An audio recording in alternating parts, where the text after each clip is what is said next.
Hi guys everyone, যে রেসিপিটা নিয়ে এসেছি আর মনে হয় জিভে যেন জল আসে যাব। ডিম দিয়ে আর মিষ্টি লঙ্কা দিয়ে স্টাফিং পকোড়া। দেখুন, দেখতে থাকুন। খুব সুন্দর একটা রেসিপি। দুখানা সিদ্ধ ডিম নিয়েছি, ভালো করে কুচি নিতে হবে।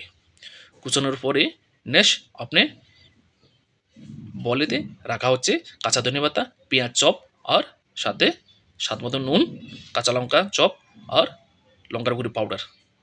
ভালো করে মিক্সিং করতে হবে। ভালোভাবে মিক্সিং করার পরে টেস্ট করে দেখবেন কেমন লাগে। একটু চটপটা যেন হয়, খেতে খুব ভালো লাগবে। এবার মিষ্টি লঙ্কাটা নিয়ে এসেছি 5 পিস। এটাকে ভালো করে চিরা মারতে হবে। চিরা মারার পরে ভিতরে সিটগুলো আউট করতে হবে। আউট হয়ে গেছে, এখন আমি স্টপ করব।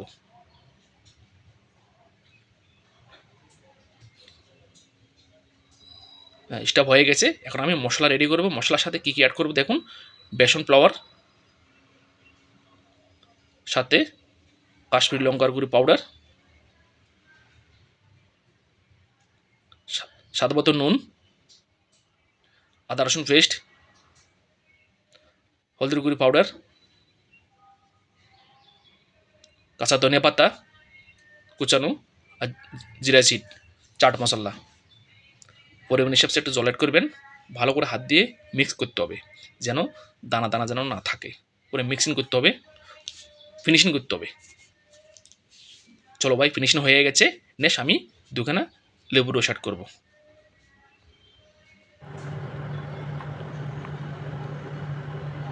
হ্যাঁ, লেবুর রসটা দেওয়া মানে চটপটা যেন আসে।